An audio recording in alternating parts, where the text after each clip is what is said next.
साथियों नमस्कार। आप सभी का बहुत बहुत स्वागत है। साथियों, कल भारत ने अपना 100 टन सोना बैंक ऑफ इंग्लैंड से अपने देश में वापस मंगाया। साथियों, एक राष्ट्र जब मजबूत होता है और उसकी इकोनॉमी ग्रोथ करती है, इकोनॉमी जब बढ़ती जाती है, फ़िलहाल में 8.2 के एबव जा रही है, अपने भारत की इकोनॉमी बढ़ती जा रही है। साथियों, 100 टन सोना अपने देश में वापस लाना ये बहुत ही बड़ी उपलब्धि है। ये तब होता है जब देश सुदृढ़ हो, वहाँ की सरकार को ये लगता हो कि हाँ, इसकी सुरक्षा की जा सकती है और कहीं भी अगर कोई अराजकता होती है, कोई घटनाएं होती हैं, युद्ध जैसे माहौल होते हैं, या कोई ऐसा सरकार न बन जाए जो कि इस सोने को कहीं गिरवी रख के अपने पर्सनल, अपने दल के लिए कुछ कर बैठे। जब ये सब सारी चीज़ें एक सरकार के मन से हटती हैं और भरोसा होता है कि नहीं, अब इस सोने को अपने देश में हम रखते हैं तो इसकी सुरक्षा हम कर सकते हैं। ऐसे ही हालात में ये सोना 100 टन कल भारत आया। अब बहुत सारे लोग इस तथ्य पे भरोसा ही नहीं करेंगे। अब कुछ लोगों द्वारा ये भी शो किया जाएगा, शोर मचाया जाएगा, हो हल्ला मचाया जाएगा कि ये गिरवी रखा गया था, वो आया है। नहीं, गिरवी कब रखा गया था ये मैं बताता हूँ आपको। पहले की नीयत ऐसे हुआ करती थी कि 1990 आते आते भारत की अर्थव्यवस्था बिल्कुल चरमरा सी गई, जिसको एक प्रकार से कंगाली जैसी हालात हो गई, जो कि कुछ समय पहले से पड़ोसी देश पाकिस्तान का हो रखा है। कुछ वैसे ही हालात उस समय देश के हो चुके थे। और जो विदेशी मुद्रा होता है, जो विदेशी सामान खरीदा जाता है, उसे अपने देश के लिए, अपने जनता के लिए जो मूलभूत सुविधाएं हैं, तेल हो गया, अनाज हो गया, जब अपने यहाँ जो उत्पादन हो रहे हैं अगर उससे पूर्ति नहीं होती है तो फिर ये चीज़ें विदेशों से खरीदना पड़ता है। और जब विदेशों से खरीदना पड़ता है तो वहाँ पे जो मुद्राएं चलती हैं या जो मुद्राएं वो मांगते हैं, वो मुद्रा देनी पड़ती है। जब कोई देश के अंदर विदेशी मुद्राएं कम हों और विदेशी खरीद ज़्यादा करनी हो तो हालात बद से बदतर होते जाते हैं। कुछ वैसे ही हालात 1990, 91 से 92, 93 तक थे, जब देश का सोना लगभग 40 से 45 टन बाहर गिरवी रखना पड़ा। गिरवी रखा गया था सोना, उस समय गिरवी रखना पड़ा। इस देश के हालात को देखते हुए, कंगाली को सुधारने के लिए, विदेशी मुद्रा को सही करने के लिए, ताकि इस देश के लिए आवश्यकता के अनुरूप तेल का, खाद्य पदार्थों का, सुरक्षा से संबंधित, खैर सुरक्षा से संबंधित पहले इतने ध्यान देते ही कौन था। साथियों, सोना गिरवी रखा गया। सोना 2 जगह गिरवी रखा गया, bank of Japan, bank of England. हालांकि वो सोना पिछले कुछ वर्षों के अंदर वापस छुड़ा करके अपने देश लाया जा चुका है। वो सोना जो गिरवी था, अब वो गिरवी नहीं है। भारत का जो ये 100 टन सोना आया है, ये अपना खुद का रखा हुआ, जैसे कोई आम जनता अपने घर में सोना न रख करके सुरक्षित रखना चाहता है और उसे बैंक के लॉकरों में ले जा करके रखता है, और उसका जो परसेंटेज, उस लॉकर का जो शुल्क होता है फ़ी बनता है वो देना पड़ता है और वो देता है। ठीक उसी तरह से भारत के अंदर वो सोना जो लगभग इस समय अगर मैं कहूँ तो जो जानकारियाँ हैं, लगभग 400 टन सोना भारत का बाहर जमा किया गया है। लगभग 200 टन सोना स्विट्ज़रलैंड में है, यूके, बैंक ऑफ इंग्लैंड में है। ऐसे ही करके भारत का 400 टन सोना विदेशों में जमा था, जिसमें से ये 100 टन सोना भारत के अंदर कल आया। साथियों, सोना बाहर रखना क्यों पड़ता है, या जो व्यक्ति कमाता है, मैं छोटे उदाहरण से मैं आपको बताता हूँ कि मैंने कुछ देर पहले आपको बताया कि जब सुरक्षा आपको ये लगता है कि सोना आपके घर सुरक्षित नहीं है तो आप उसको लॉकर में रखते हैं। ठीक उसी तरह से जब स्थितियां असहज हों देश के लिए, आतंकवादी गतिविधियां, देश के बॉर्डर पर हालात खराब हों, युद्ध जैसे माहौल बने रहें, स्थिर सरकारें न हों, बहुदलीय सरकारें मिल के चल रही हों, कोई उधर से अपनी डिमांड रखता है, कोई उधर से अपनी डिमांड रखता है और सभी एक दूसरे की टांग खींचने में लगे रहते हैं, तो ये अस्थिरता देश का भला करते ही नहीं है। और ऐसे ही हालात से बचने के लिए जब कोई बुद्धिजीवी सरकार में नेता हो या रिजर्व बैंक ऑफ इंडिया हो, ऐसे हालात से निपटने के लिए अपने देश के इस सोने को बाहर रखता है। और इसका एक कारण और है कि जब देश के बाहर सोना जमा रखना पड़ता है, उससे दो चीज़ें होती हैं। एक तो उसकी सुरक्षा और साथ में विदेशी मुद्रा का बढ़ना। जब देश के बाहर सोना रखा जाता है तो आपकी एक धाक बनती है, आपको विदेशी मुद्रा लेने के लिए ज़्यादा प्रयास नहीं करने पड़ते हैं। अगर कोई विदेशी मुद्रा की कमी अगर आपके देश में हुई तो वो वहीं से कन्वर्जन हो जाता है।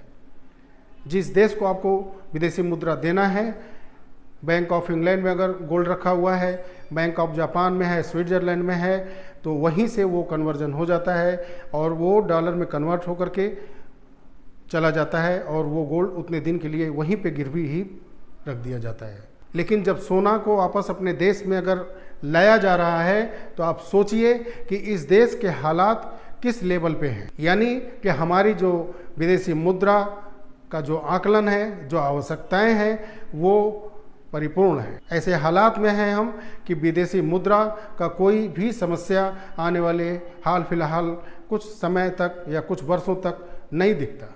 इसीलिए ये सोना भारत के अंदर फिर वापस लाने का प्रक्रिया शुरू हुआ है और भारत के इतिहास में या 1990 के बाद मैं कहूँगा कि लगभग ये 100 टन सोना अपने देश के अंदर लाने का ये पहला घटनाक्रम है। इसके लिए एक मजबूत सरकार, मजबूत देश के हालात बहुत मायने रखते हैं। विदेशी मुद्रा का भंडारण भरपूर होना चाहिए ताकि किसी भी हालात में फिर ये सोना देश के बाहर ले जा करके रखना ना पड़े। आज ऐसे हालात हैं कि देश की इकोनॉमी 8.2 के एबव चल रही हैं और लगातार सरप्राइज तरीके से आगे बढ़ रही हैं। साथियों, ये सरकार बनी रहेगी या आपके द्वारा दिए गए वोटों के आधार पे ये सरकार हटेगी, नई सरकार बनेगी, ये कोई नहीं जानता। ये तो 4 जून को ही पता चलेगा शाम तक। लेकिन पिछले 10 वर्षों के अंदर इकोनॉमी के लिहाज से जितना डेवलपमेंट भारत का हुआ है वो तो सराहनीय है। जिस प्रकार से कोरोना में पूरा विश्व त्राहिमाम कर रहा था, सबकी इकोनॉमी डैमेज हुई, सारे व्यवस्था खराब हुए, भारत भी अछूता नहीं रहा, यहाँ पे भी त्राही त्राही हुआ। वैसे हालात से उबरना और जो सोना गिरवी रखा था उसको छुड़ाना और अपने यहाँ के गोल्ड स्टॉक में, सोने के भंडारण में लगभग 203 टन सोना खरीद करके अपने देश के सोना के भंडारण में बढ़ाया गया। ये बहुत बड़ी उपलब्धि है। साथियों, आप किसी भी दल को पसंद करते हो, वो आपका अधिकार है। आप उनको पसंद करते हैं, आप उनको जिताइए, उसके लिए आप बिल्कुल जी जान से लगे रहिए। लेकिन अगर देश के लिए अगर आपका नेता या वर्तमान जो सरकार है वो अगर काम करती है और देश को आगे ले जाती है, देश की इकोनॉमी को अच्छी करती है, तो उसकी भी सराहना आप करिए। साथियों, बेरोजगारी मुद्दा है और जो भी सरकार चुन के आने वाली है वो इस पे ध्यान दे, और जो भी ये बेरोजगारी है और एक छोटा सा मैटर जो बार बार आता है और लेकिन है बहुत बड़ा, कहने को तो बहुत छोटा बात है पेपर लीक, लेकिन ऐसा नहीं होना चाहिए। ये युवाओं के मेहनत पे पानी फिर जाता है और उनके सारी तैयारियों पर, फिजिकल ट्रेनिंग पे, सारे कोचिंग पे, सारी उनके दिन रात के मेहनत पे पानी फिरता है। इस पे सख्त से सख्त कानून बने और ये पेपर लीक जो युवाओं का भविष्य और समय दोनों बर्बाद करता है, किसी युवाओं का उम्र निकल जाता है और फिर वो उस क्षेत्र में जा नहीं सकते, वो उम्र समय सीमा गंवा देते। तो पेपर लीक पे कठोर कानून बनने चाहिए और ये सब चीज़ें होनी चाहिए और बेरोजगारी और कम होनी चाहिए, बेरोजगारी का दर गिरना चाहिए। बहुत सारे युवाओं को इस सिस्टम में सर्विस जॉब मिलनी ही चाहिए। साथियों, भारत के अंदर 203 टन सोना विदेशों से खरीद करके बढ़ाया गया और देखा जाए तो सोने के भंडारण के हिसाब से अमेरिका सबसे ऊपर है, इटली है ऊपर, और देश हैं, भारत थोड़ा नीचे है। लेकिन अगर वर्ल्ड में अगर लेवल पे देखा जाए, जो भारत इस समय 5वें स्टेज पे खड़ा है इकोनॉमी में, अगर गोल्ड के लिहाज से देखा जाए तो साथियों, भारत के अंदर भारत की महिलाओं के पास लगभग 2100 टन सोना है, आभूषण है, 2100 टन। भारत के मंदिरों के अंदर लगभग में 2400 टन सोना पड़ा हुआ है। साथियों, अगर ये गोल्ड आपस में मिला दिए जाएं, मंदिर के हुए आपके देश, हर घर के महिलाओं के पास जो सोने हैं, और भारत जो विदेशी मुद्रा के लिए अपने पास गोल्ड सुरक्षित रखता है, अपने हालात की सुरक्षा के लिए, हालात से लड़ने के लिए, विदेशी मुद्राओं के लिए जो गोल्ड अपने पास रखता है, अगर देखा जाए तो भारत इस गोल्ड के लिहाज से भारत विश्व की तीसरी इकोनॉमी इस समय है। और इसमें सरकारें ही नहीं, जनता का परिश्रम, जनता का त्याग, जनता का नियमित टैक्स भरना, परिश्रम करना, किसान द्वारा मेहनत करके अनाज का उगाना, अनाज का भंडारण करना, ये सब मायने रखता है। ये सबके द्वारा किया गया परिश्रम है जो भारत आज बहुत ही शानदार स्थिति में आगे बढ़ रहा है। साथियों, आपका अपना निजी एक राय हो सकता है, आप जो भी समझते हैं वो अपने विचार, अपने स्थिति के अनुरूप आप रख सकते हैं, कह सकते हैं, अपने हिसाब से नेताओं को भी चुन सकते हैं, लेकिन देश सर्वोपरि है। देश के लिए जो काम कर रहा है उसको आप नज़रअंदाज नहीं करिए। देश में जो काम हो रहा है उस काम को नज़रअंदाज भी आप मत करिए। मैं ये नहीं कहता कि सरकारें पहले जो काम करती आ रही थी वो उन्होंने काम नहीं किया या सही नहीं किया। जो सरकारें उस समय के हिसाब से थीं, जो बजट था देश का, किया, लेकिन जो बजट पास होते थे वो आम जनता तक कैसे पहुंचते थे, उनका देश की विकास में कितना इस्तेमाल होता था, ये किसी से छुपा भी नहीं है। जिस तेज़ी से बजट का पैसा देश के विकास में आज लग रहा है, अगर इस तरह से जो बजट पास होते थे, अगर उतना तेज़ी से अगर विकास में लगा होता तो देश के हालात इतने ख़राब नहीं होते। अगर देश के हालात ऐसे हों, जब 75 साल पूरे लगभग हो चुके हैं देश को आज़ाद हुए और इस देश से गरीबी मिटाने का नारा लगता हो, बेरोजगारी मिटाने का नारा लगता हो, तो ये देश किसको दोष देगी? सत्ता पर आसीन सेंट्रल गवर्नमेंट के ऊपर या राज्य सरकारों के ऊपर? ये किसको दोष देगी? ये सिस्टम दोषी था, दोषी है, और जब तक ये चीज़ सीधे लोग आकर के सुधारेंगे नहीं, तब तक ये सिस्टम सुधरने वाला नहीं है। चुनाव आते हैं, होते हैं, चले जाते हैं, हम वोट देते हैं, सरकारें चुनते हैं, सरकारें बजट पास करती हैं, कितना लगा नहीं लगा इसका जब तक कोई ध्यान नहीं रखेगा।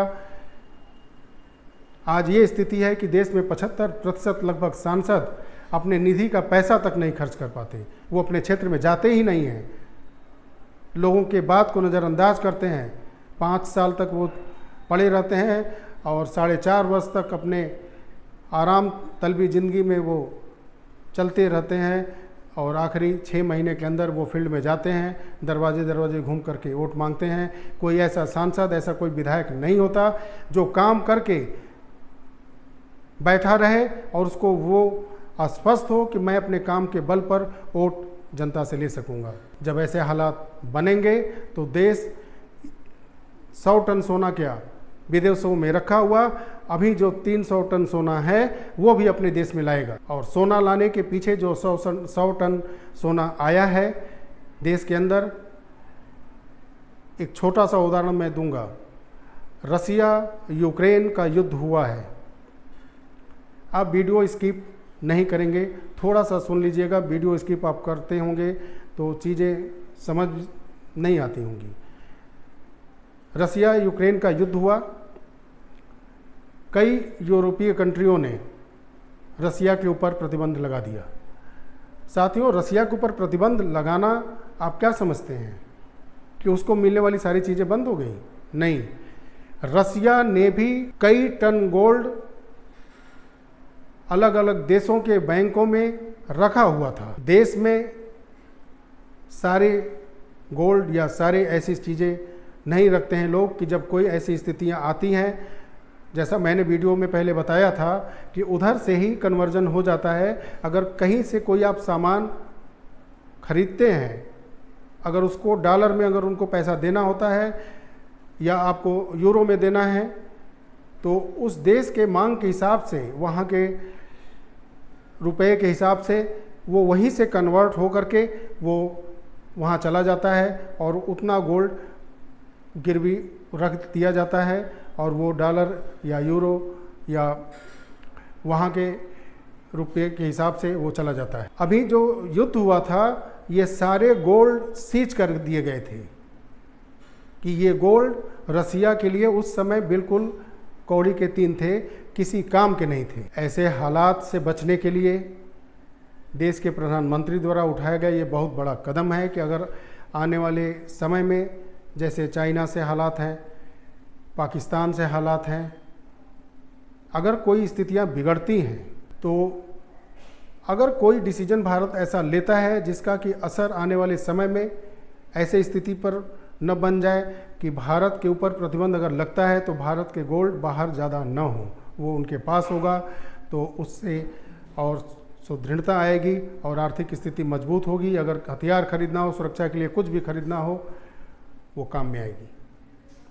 ऐसी स्थितियां होती हैं, सरकारें ऐसे सोचती हैं अगर, तब देश आगे। मैं तो चाहूँगा कि विदेशों में जमा जिस पे सरकार पैसा देती है, जो सोना जमा कर रखा था, 100 टन सोना वापस आया, उस पर भी वो वहाँ जमा पैसे जमा गोल्ड पे उसका भी ये पैसा देती थी, 2 से कुछ % ज़्यादा ही ये पैसा उसका जो वहाँ सोना जमा कर रखा था उसके देख रेख के लिए वहाँ की बैंक लिया करते थे। जैसे आप लॉकर में जमा करते हैं उसका पेमेंट करते हैं, उस तरह से विदेशों में जो सोना रखा जाता है उसका भी पैसा पेमेंट किया जाता है।